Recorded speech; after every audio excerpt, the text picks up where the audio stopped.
श्री पंढरीनाथ महाराज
अतिशय सुंदर बारीकीने बुवाने खूप छान. आता बुवांची बारी खूप चांगली झाली एवढ्या इतपत एवढं म्हणण्या इतपत आणि मी तरी मोठा नाहीये, पण जे खूप सुंदर वाटलं गायन छान वाटलं ते चांगलंच म्हणावं. गजर घेऊया. आता हा गजर जरी मी म्हणणार असलो तरी आता ही मी एक प्रतिस्पर्धी म्हणून डबल बारीला बसलो म्हणून हा गजर म्हणतोय, बाकी काय मनात आलं नाही. ते सोडून या घेमान भुगन कुगरवान राखी भरल्या सभेचा मान राम नाम घे. राखी भरल्या सभेचा मान राम नाम घे. राखी भरल्या सभेचा मान राम नाम घे. ते सोडून या घेमान भुगन कुगरवान. ते सोडून या घेमान भुगन कुगरवान. राखी भरल्या सभेचा मान राम नाम घे. राखी भरल्या सभेचा मान राम नाम घे. राखी भरल्या सभेचा मान राम नाम घे. 14 वर्ष तप करी सांग्या म्हणे मी ज्ञानी. सांग्या म्हणे मी ज्ञानी. सांग्या म्हणे मी ज्ञानी.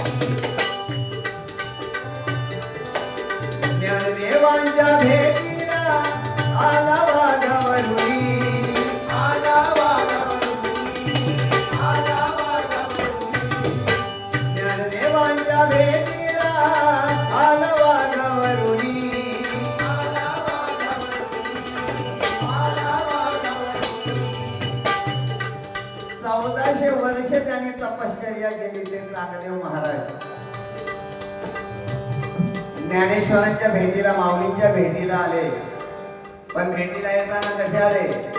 हातात सर्पाचा चाबूक होता. सर्पाचा चाबूक आणि बसलेले कशावर? वाघावर आले. आणि ज्ञानेश्वर महाराजांनी माऊलींनी बघितलं, माऊलींना समजलं गुरुतुल्य असे चांगदेव महाराज आपल्याला भेटायला येत आहेत.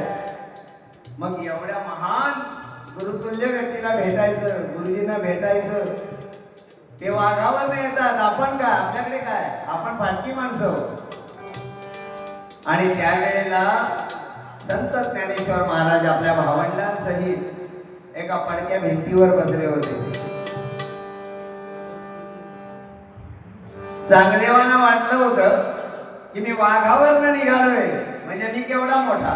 हातात सर्पाचा चाबूक आहे म्हणजे मी केवढा मोठा. पण तिथे सुद्धा गर्भहरण झालं. कसं? लक्षात घ्या. माऊली पडक्या भिंतीवर बसलेल्या होत्या आपल्या भावंडांसहित. आणि एवढं समजल्याबरोबर फक्त भिंतीवर एक थाप मारली आणि सांगितलं, अगं बाई चल, चांगदेव महाराज भेटीला येत आहे. त्याबरोबर ती निर्जीव भिंत सुद्धा चालायला लागली. एवढं ज्ञानेश्वर महाराजांचं काय ते प्रेम आहे, भक्ती आहे म्हणून सांगतो या ठिकाणी. देवांच्या भेटीला आला वाघावरती, आला वाघावरती, आला वाघावरती. देवी भीतीला चालली ज्ञाना वाघाला पाहून, देवी भीतीला चालली जाग्याला पाहून. रागी भरल्यात वेचा मान, रागी भरल्यात वेचा मान, रागी भरल्यात वेचा मान.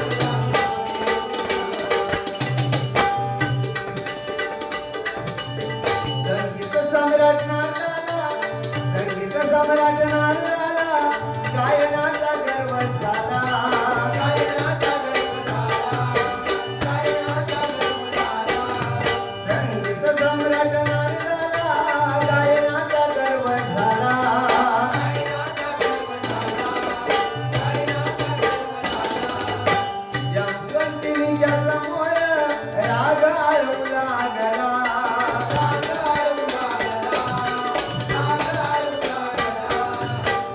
नारद मुनींना सुद्धा वाटलं होतं की माझ्यासारखा संगीत तत्ववेत्ता कोण नाही या जगात, या पृथ्वी तलावर संगीताचा जाणकार माझ्या सारखा दुसरा कोणीच नाही. पण जेव्हा जांबुवंतिनीची भेटी, तेव्हा जेव्हा भगवंताने सांगितलं तेव्हा नारद मुनी स्वतः गेले. आता जांबुवंत जंगलात राहणारा घरात नाही, आणि त्यावेळेला बघितलं जांबुवंतिनीच्या भेटी समोर गायन करायचं आहे ते. नारद मुनींना वाटलं हिच्या समोर आपण काय गायन करणार, पण नारद मुनींचं गायन झालं अतिशय सुंदर. आणि मग नारद मुनींकरता विना तो जांबुवंतिनीने घेतला, जांबुवंताच्या मुलीने घेतला आणि असं गायनाची तार ओढली. काय सांगावं, एवढं सुंदर गायन केलं. ज्या ठिकाणी ते बसले होते ना, तर तो दगड देखील पिघळला ते गायन ऐकून. जांबुवंतिनीचं गायन ऐकून तो दगड देखील पिघळला. आणि जांबुवंतिनीचं गायन संपल्यानंतर तो विणा नारद मुनींचा नारदाकडे देण्यासाठी त्या दगडावर ठेवला. गायन संपल्याबरोबर पुन्हा दगड होता तसा घट्ट झाला. तो विणा त्या दगडाला चिकटला, विणा दगडाला चिकटला. गर्वहरण कसं होतं लक्षात घ्या. विणा दगडाला चिकटला. जांबुवंतिनीने सांगितलं, मुनिवर्य आता तुम्ही गायन करा, दगड पुन्हा पिघळेल आणि विणा तुमचा सुटेल.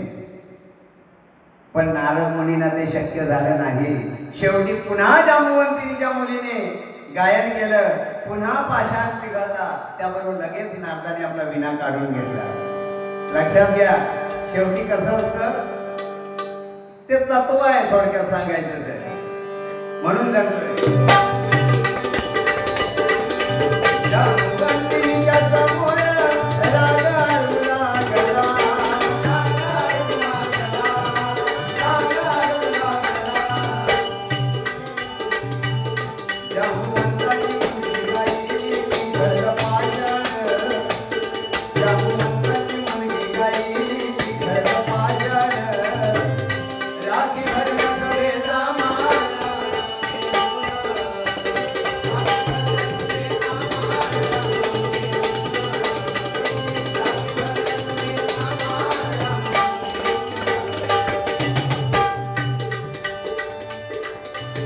भीमाला गर्व शक्तीचा शेपटी उचलला त्याला,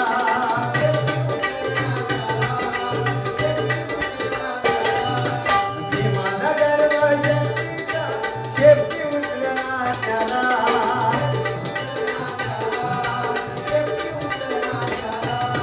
मरकट समजून मारुतीचा पान उतारा केला, पान उतारा केला, पान उतारा केला. मरकट समजून मारुतीचा पान उतारा केला, पान उतारा केला, पान उतारा केला. देवाला सुद्धा आपल्या ताकदीचा गर्व झाला होता. आणि ही कथा तर सगळ्यांनाच माहिती आहे. साधी शेपटी त्या माकडाची म्हातारं झालेलं वाहन त्याला वाटलं, पण माकडाची शेपटी सुद्धा त्याला त्याची उचले ना. भीमाने बघितलं, गदा सुद्धा घालून जमेना. शेवटी शरण गेला, म्हणाला बाबा तुझे पाय धरतो, पण बाजूला घे त्याची तुझी शेपटी. शेवटी गर्भहरण कसं होतं लक्षात घ्या. प्रत्येक ठिकाणी कुठेही गेल्यानंतर, भगवंताच्या दरबारात गेल्यानंतर मान झुकवूनच गेलं पाहिजे. आता हे तर मंदिर भव्य आहे, पण कुठल्याही बऱ्याच जुन्या मंदिरामध्ये जर गेलात कधी, तर ज्यावेळी आपण गाभाऱ्यात प्रवेश करणार त्यावेळी त्या मंदिराच्या गाभाऱ्याचा दरवाजा अगदी छोटा असतो. त्याचं कारण ते आहे, समोर येणारा कोणी भक्त देवासमोर येतोय तर तो ताठमानेने येता नाही, मान झुकवूनच गेला पाहिजे. म्हणून देवाच्या दरबारात जाताना सुद्धा दरवाजा हा उंचीने लहानच असावा. त्याचं कारण ते आहे, ताठमानेने जाता नाही पडतोय. मरकट समजून मातीचा पान उतारा केला,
एका ठिकाणी फक्त बसलायस, एका ठिकाणी उभा आहेस, पण भगवंत आज तुझं जे नाव होत आहे ते केवळ भक्तामुळे होत आहे. भक्ताने जर तुझ्या नावाचा उदो केला नाही, काय तुकाराम महाराजांचं म्हणणं आहे, जेणे तुझाने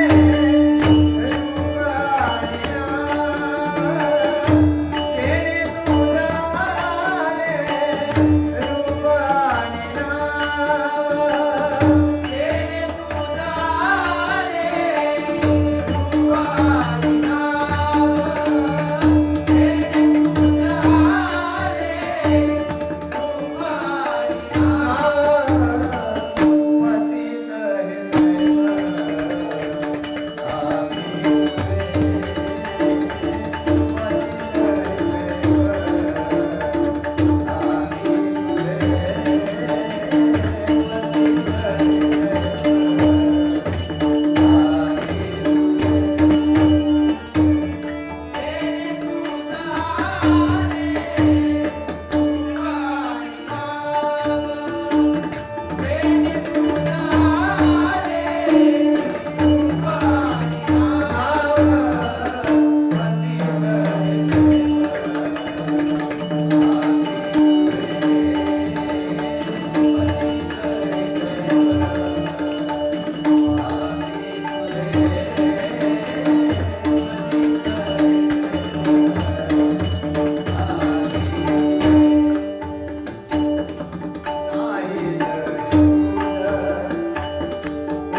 आणि बाहेर गेल्यानंतर मला ते बोलून दाखवले की कव्वाली व्हायला पाहिजे.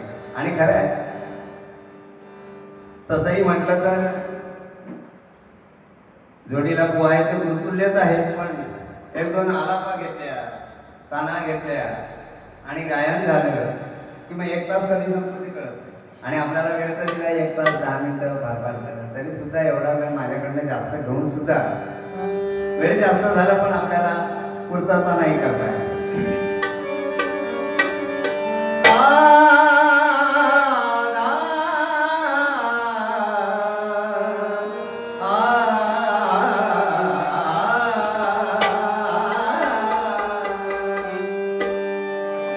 तो सुबह होती शाम गुजरते रात उसमें डालती है घेरा. बचपन जवानी बुढ़ापा जिंदगी ने लक्ष्याची का. तो ठोकर लग जाती तो खुदा याद आता. पछताने से क्या फायदा जब प्राण देह से निकल. गजमजवरा नरसिंहावतार चले गए तो वामन पैदा हुआ. वामन चले गया तो परशुराम ने जन्म लिया. परशुराम के बाद राम, राम के बाद कृष्ण, कृष्ण के बाद बौद्ध ने लगाया जग से शांति का नाता. ये कलयुग में क्या होगा एक खुदा ही जाने.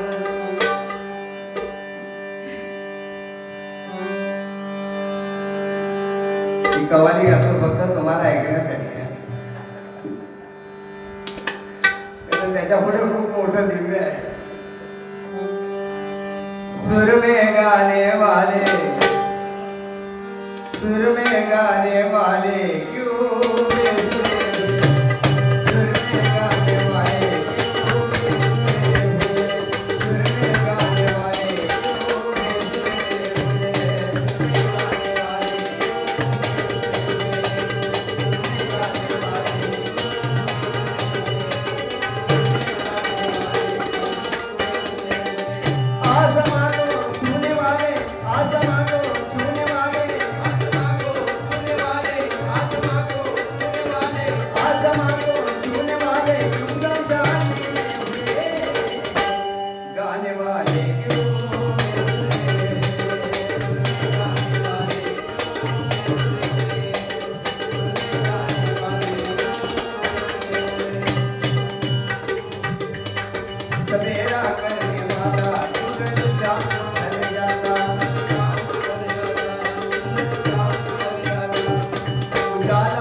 हटाने वाले खुद सागर में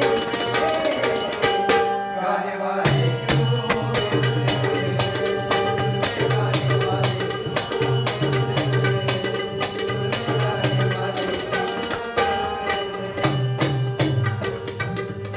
सोने की लंका, सोने की लंका सगड़ा रावण कहा गया.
राम का नाम है वानों ने बदनाम कर दिया, रो रो के कहते होंगे जन्म ने गवा दिया। परशुराम को मिटाने वाले, परशुराम को मिटाने वाले, खुदी गाने वाले,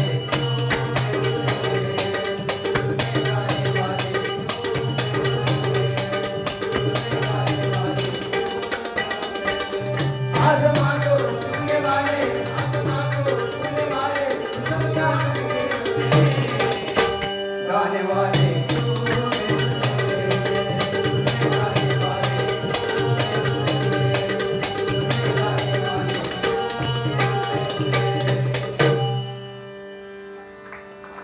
धन्यवाद.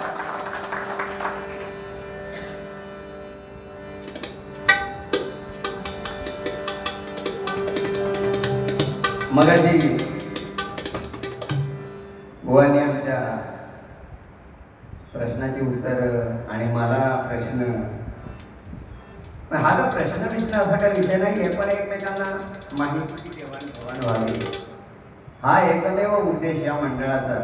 आणि त्याच्यामुळे खरंच पुनश्च एकदा धन्यवाद द्यावेसे वाटतात मंडळाला, मंडळातील पदाधिकाऱ्यांना, की अशा पद्धतीच्या बाऱ्या.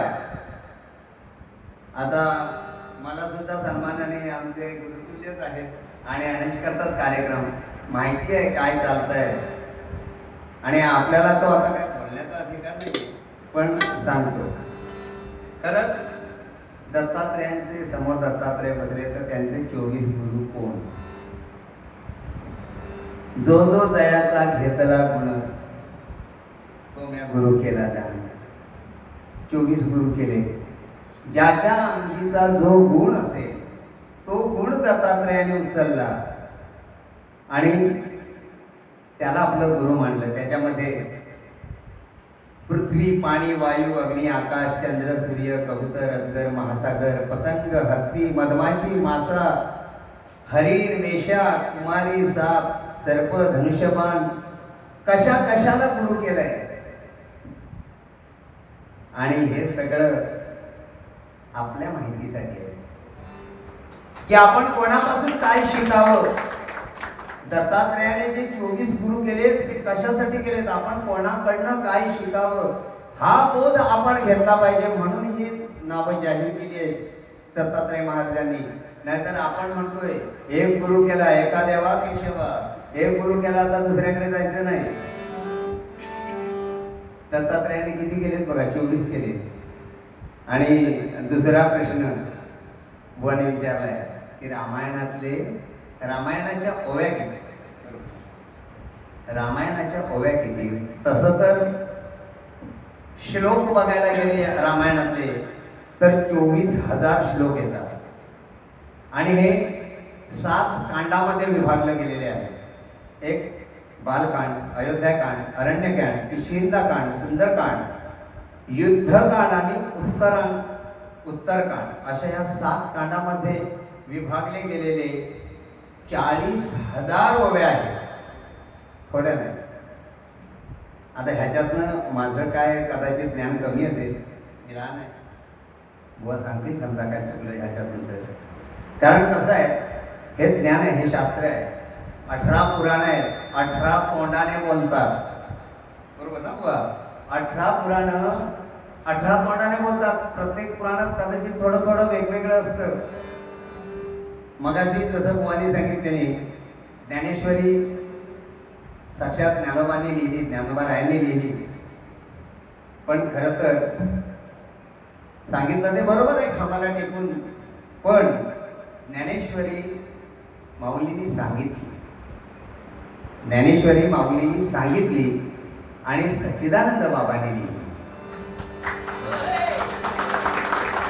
ती ज्ञानेश्वरांनी लिहिली नाही. मी लहान आहे बुवा, तुमच्या पायाशी नतमस्तक आहे, तुमचा पायी आहे, पण ज्या काही गोष्टी आहेत त्या आहेत. आता थोडंसं भारूड घेतो छोटंसं आहे. आता बरेच दिवस सराव भारुडांचा नसल्यामुळे वाचून म्हणावं लागतं.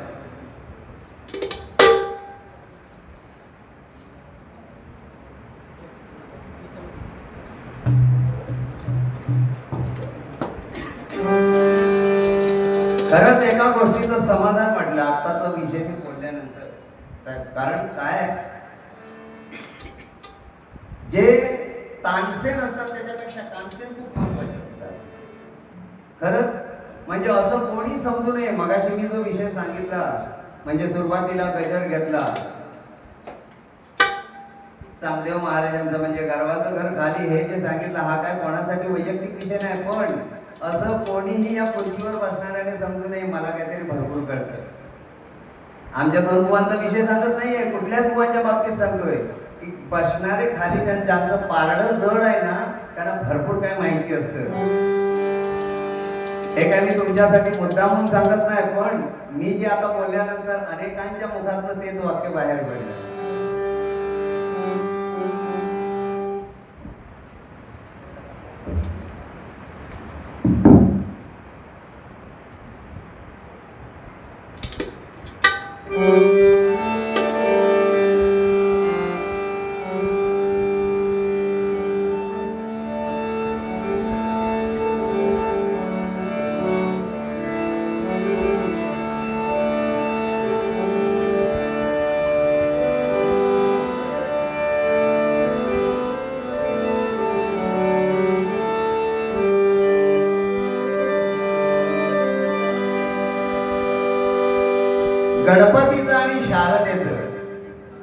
गणपतीचं आणि शारदेचं लग्न कशा पद्धतीत झालं ते या भारुडातनं थोडक्यात सांगण्याचा प्रयत्न.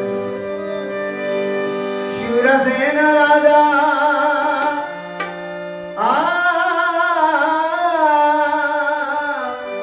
शूरसेन राजा एक शारदेचा पिता. शूरसेन राजा एक शारदेचा पिता. कन्या द्यावी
तेव्हा काहीतरी करावा लागतं. जिकडे तिकडे अनाचार अविचार अत्याचार वाढतो त्यावेळी काहीतरी करावं लागतं. आणि त्यावेळी देवादिकांच्या काळात नारद मुनी होते आणि हे नारद मुनी काय करायचे ह्या संकटातून सोडवण्यासाठी स्वतः पुढाकार घ्यायचे. संकटातून सोडवण्यासाठी स्वतः पुढाकार घ्यायचे विनंती करायचे. आणि प्रथम काय केलं जो दैत्य माजला होता धूम्रवर्ण नावाचा राक्षस जो माजला होता आता त्याची तिकीट कशी काढायची नारदाला माहिती होतं. म्हणून नारदाने त्याला जाऊन पहिला भेटल्याने काय सांगितलं धूम्रवर्ण ऐक राणा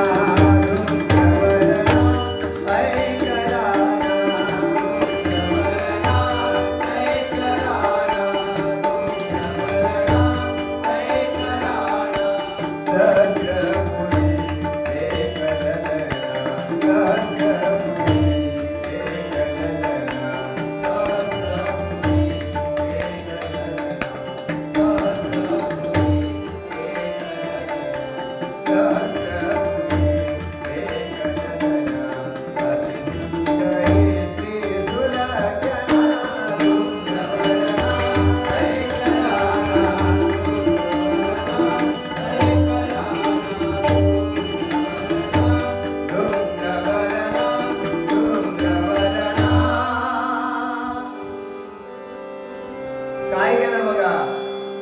या नारद मुनीने त्या धूम्रवर्णाला जाऊन सांगितलं, अरे धूम्रवर्ण राक्षसा, तुझ्यासारखा या जगात या त्रिभुवनात बलाढ्य कोण नाहीये.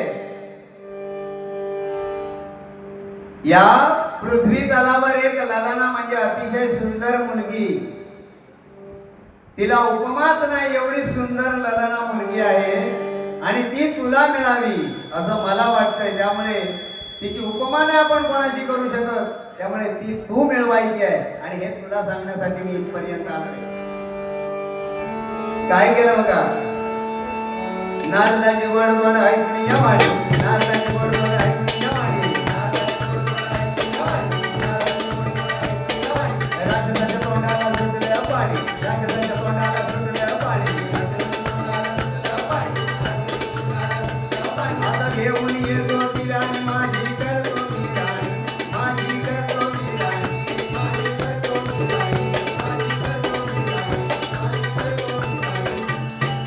काय केलं, नारद मुनीचं एवढं वाक्य ऐकल्याबरोबर त्या राक्षसाचं काय विचारता, त्याच्या तोंडाला अगदी पाणी सुटलं नुसतं. पण नारदाने काय सांगितलं, अरे बाबा अविचारे आणशील तुला तर भट्टा लागल तुझ्या कीर्तीला. आता काय पळवून आणायचं झालं, अविचारे आणशील तर भट्टा लागल तुझ्या कीर्तीला. अरे मागून जर आणशील दिला तर भीक मागे म्हणतील तुला. काय सांगितलं नारद मुनीने, कसं चढवलं बघा, मागून आणशील तर भीक माग्या म्हणतील. तेव्हा नारद मुनी काय सांगतोय, नारद मुनीला विचारलं, नारद मुनी मला सांगा ही सुंदर एवढी स्त्री मग मी आणू कशी काय. तेव्हा नारदाने काय सांगितलं, तो काय सांगतोय, मला बाकी काय नको, फक्त ती मुलगी पाहिजे, पण आणायची कशी. तो काय म्हणतोय, नको मला राजवाडा मदनान झालो वेडा, नको मला राजवाडा मदनान झालो वेडा, नको मला राजवाडा मदनान झालो वेडा, नको मला राजवाडा मदनान झालो वेडा. सांगा उपाय यावरी, सांग सांग नारदा काय चालला, सत्वर मला भेटू दे, सत्वर मला भेटू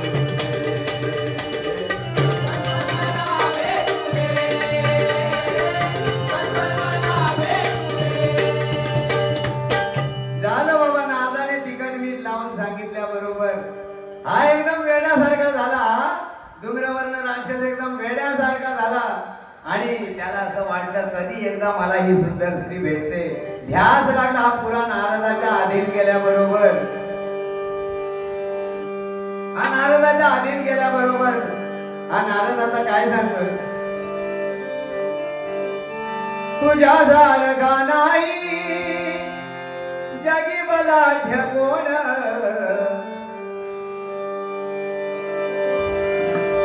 तुझ्या सारखा नाही.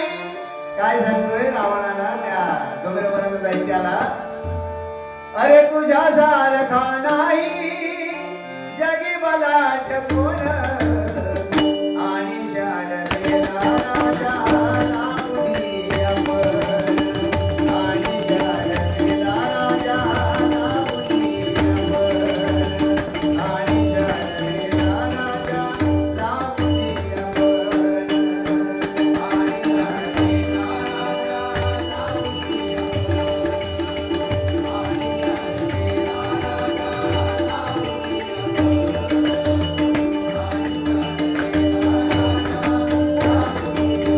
झालं बाबा.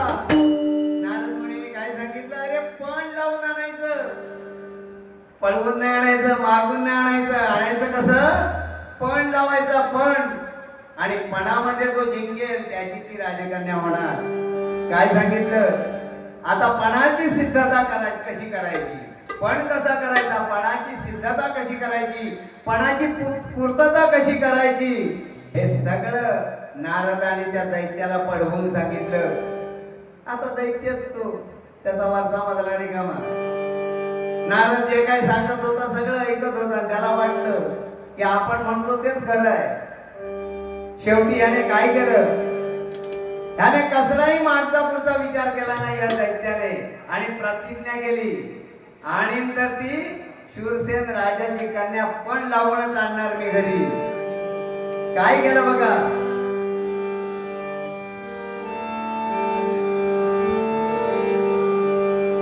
सगळं सैन्य घेतलं, सगळं सैन्य घेतलं. या दैत्याने सगळं सैन्य आपल्या बरोबर घेतलं आणि निघाला एवढा लवाजमा घेऊन. कसा धाक धाक करीत निघाली सेना, करीत निघाली सेना,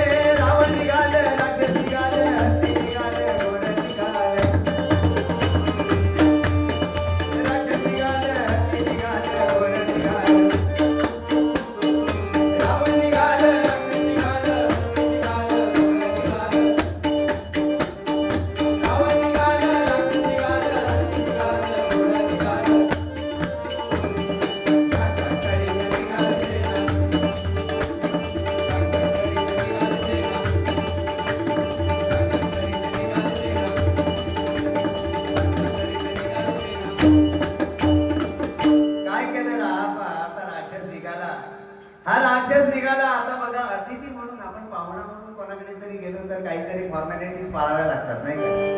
पण हा दैत्य ह्याचा वरचा मधला रिकामा, हा कसला फॉर्मॅलिटीज पाळणार. हा दैत्य धूळ उडवत निघाला. आधी त्याला कोणी बोलावलं नव्हतं पण शेवटी काय दैत्य राक्षसच ना. त्याला पण लावून ती राजकन्या आणायची आपल्याकडे. हा हत्ती घोडे एवढं 10,000 सैन्य सगळं घेऊन हा निघाला धूळ उडवत, कोणाचा विचार नाही.